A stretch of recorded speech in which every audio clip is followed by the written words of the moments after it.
All right, guys, what is up? It's Jack, and welcome back to another video. So now that Private Matches has officially been released as of a day, as of right now, as of the time of this recording, I don't know when this is going to go up, but as of the time of this recording, it's been about a day since Private Matches have pretty much been released. And in this video, I actually want to explain why they're actually important and why there's actually more to it than meets the eye. Because for the majority of players, which is understandable, for the majority of players that play, XDefiant casually, they may not see Private Matches as, especially in beta form when it's just kind of bare bones right now, with not as many features as some other games out there. They quite don't understand why Private Matches are so important and so requested by a lot of community members, specifically in the content creation stream or streaming scene or the professional scene. And that's what we're going to kind of get into today, because again, it's a very for a lot of people, there's still a little bit of a misunderstanding of why this is such a big deal. So now obviously, first and foremost, it allows for a lot of people in communities, whether it's within the content creation scene or streaming scene, or whether it's just a viewing scene, it really allows players to kind of get together and play with specific rules or within their own private matches or whatnot. But the big thing is, the biggest thing that I wanted to cover is the pro scene, or the upcoming pro scene, or the amateur scene, because in terms of who the pros actually are that are going to be playing XDefiant, we really don't know. But I do know of a few people that are, wanting to be one of the pros that are getting out there, and it kind of inspired this commentary, so to speak. But let's get back on the main topic before we discuss that aspect. Whether you like it or not, the pro scene, when it comes to any given game, the competitive scene, is actually important because it promotes the game. And the thing is this, just like regular sports, even though I shouldn't really be comparing games to regular sports, but I'm going to anyway for the sake of this video.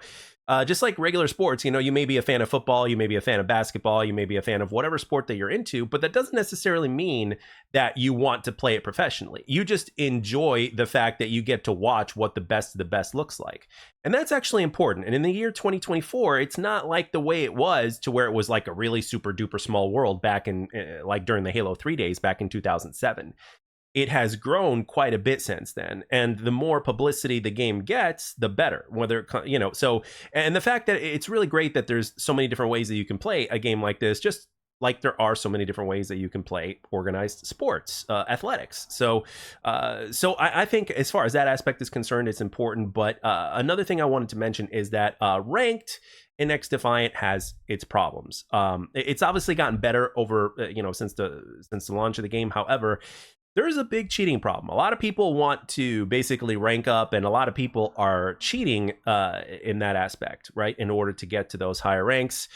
And the people that are legit and that actually have those skills and that want to have a clean experience have pretty much had enough. Well, private matches, and of course the power of social media and everything else, allows those players to allows the legit players to seek themselves out, right, and play legitimate matches and have little mini tourneys or whatever it is against those other players that are legit, that are not cheating, and that are actually that good. It allows them to actually get together and to play privately in matches, against each other with specific rules, game modes, maps, and all that kind of stuff. Now, granted, we're in beta form, so for those of you guys that don't understand, beta basically means that at this point, I think there's going to be more features added in, like a spectator mode eventually, as well as remember, as far as spectator mode goes, there was I think for bomb mode, aka search and destroy for XDefiant, there was like this, like once you die, you can enter spectator mode, to where you can kind of scroll through the players and see everything from their point of view, et cetera,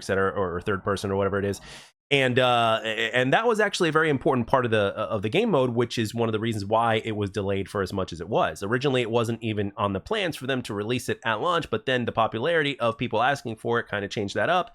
And of course, it got a little bit further delayed because that was a feature that they needed to add in. So the more features something has, the more time it takes for it to complete. So right now, we're in beta form, so there's going to be other features that are going to be introduced into private matches. Like I think in season 4 we're going to get bot mode, which is going to be something for private matches. So if you want to play privately against bots, you can do that, as well as some other features like, again, spectator mode for private matches, and things like restricting loadouts, restricting factions, banning things or something like that, or gentlemen agreeing things and stuff like that.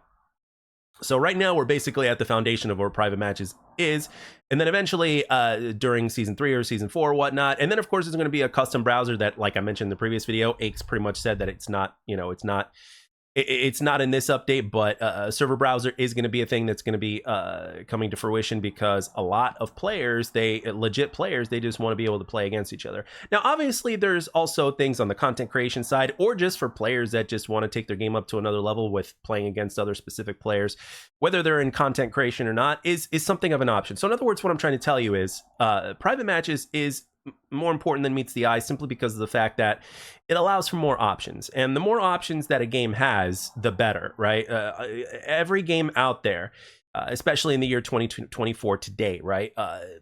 Options are something that are very welcome, no matter what kind of player you are.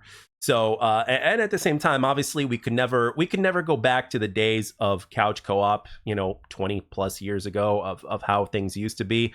So if you think about it, like if you just want to play, if you have a big group of friends that you may or may not know in real life or whatnot, and if you just want to play, game modes with specific rules that haven't been released yet into the playlist of the online part, and you just want to get together and play very specific, game modes with very specific rules, well, private matches allows you to do that, especially in the future when it's going to be when it's going to get out of beta, and then more features are going to be in there, less bugs, more options, etc., etc. Because a lot of people don't understand how important that is. And again, as I get close to ending this video here, I also want to say that the pro scene really is important for everything.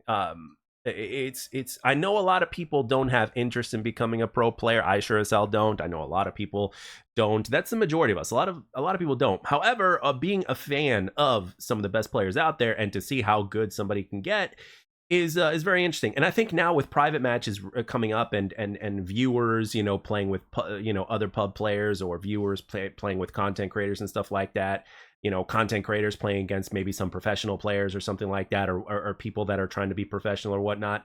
The interesting thing is a lot of people are going to get humbled, because if you really want to be the top 1% of those players, you literally have to make the game your life. You have to play 8+ hours a day. You have to strategize. You have to talk to your teammates. You have to know your call outs and use those call outs properly. Because it's one thing when you memorize call outs, but it's a whole other thing when you actually implement them in game, right? So that's one of the things, if not many things, that separates the top 1% from everyone else. And I'm going to tell you a very humbling story. This is a very, very humbling story that I know firsthand. And the thing is, it shocked me when it happened to me. So I'm going to tell you. So for those of you guys that don't know, I used to teach martial arts at one point. I made that profession my entire life. And I've said it before, and I'll say it again. The only reason I got good wasn't because I was in the most special school or anything. That wasn't the case at all. But with that being said, I decided to dedicate myself more than your average student. I would take 2 classes a day for 4 days a week, as opposed to 2 classes a week like your average student. So I was training 4 times as often, right? And then eventually it got to the point to where I was asked by the ownership on whether or not I was interested in teaching.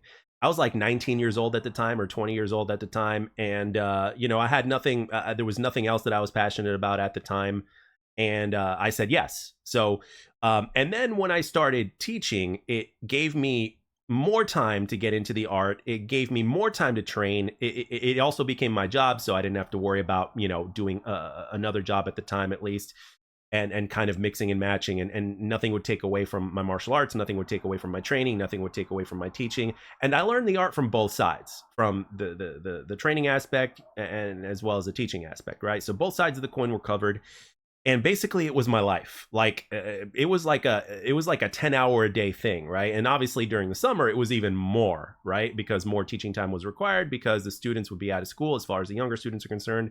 And then on top of that, you had to teach the adult classes at night. So my hands were full, right, between teaching and training, so to speak, right? So anyway, so check this out. When I first started back into the martial arts field, when I was just a student and I was just starting back up again, it was time for my testing in order to get to the next rank, right? Now, uh, what ended up happening was I was sparring with another student, and I'll never forget this. And it ended up being a very controlled situation. It was my first, the instructor that was there was really, telling us to watch our control, and we were both very competitive. And this person was actually a higher rank than me. This person was going for their black belt, and I was going for my red. So they had about a year or so of difference in the amount of time spent in the art, and from a rank to rank difference, it was about a year, right? So anyway, it was a good sparring match. We were both in control. We were just demonstrating our control because that's what the instructor that was watching us wanted us to do, et cetera, et cetera. And on top of that, I was just starting back up, and this guy was on his quest to make his black belt, right? Okay. So anyway, about a year, I would say a year and a half to 2 years go by, right? So I would say I've been teaching for about a year at this point. And this student comes back to the school because he trained at another school, but with under the same division. He comes back to the school, okay? And he's a part-time instructor. Me, I am a full-time instructor, right? But obviously this guy's a higher rank, et cetera, et cetera. So I was charged with the task of literally like getting in a sparring match one-on-one with this guy, and basically make it difficult for him in order to he had to earn his rank, and I was like a rank lower. And I remember going to the master instructor saying, sir, are you sure you want me to do this? Are you sure I'm even good enough to compete against this guy? And he looked at me and he said, I have full confidence that you are going to make this a challenge for such and such student. So in my mind, I was like, what the hell is he thinking? But anyway, okay. So anyway, the sparring match commenced, and I say this with all the humility in the world. The results were that he didn't even touch me.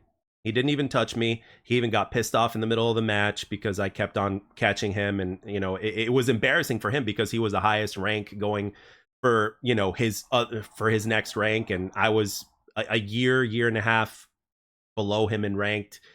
And basically he couldn't touch me. It was like everything was moving in slow motion. And I say this with all the humility in the world, it was easy. Right. And the reason why it was easy was because I was teaching full time, and I was training at least 2-3 hours a day, at least, on top of that teaching, which would be like another 6 to 8 hours, right? That was a regular normal day for me.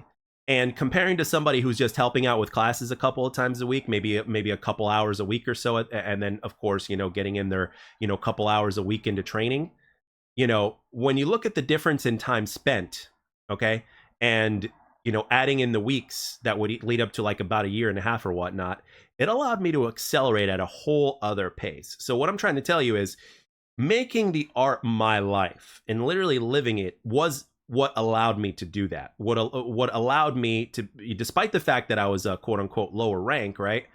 That was what allowed my skill, because there's no such thing as a skill gap. You could be you could be any rank, right? But there's no limit to how skillful you can be. It's all depending on how much time you actually spend training and how much time you actually put into it. So when you translate that philosophy, that kind of concept into XDefiant or any other first person shooter or any other game, there's a reason why these pros are as good as they are. There's a reason why, some of these players, that want to be pro players are as good as they are, and why they're getting the kind of scores they're getting, et cetera, and how good they are with their aim, and how well they know their map knowledge and their spawn knowledge and their strategies. They're like everything under the sun when it comes to the game, right? And it's because they've made it their life.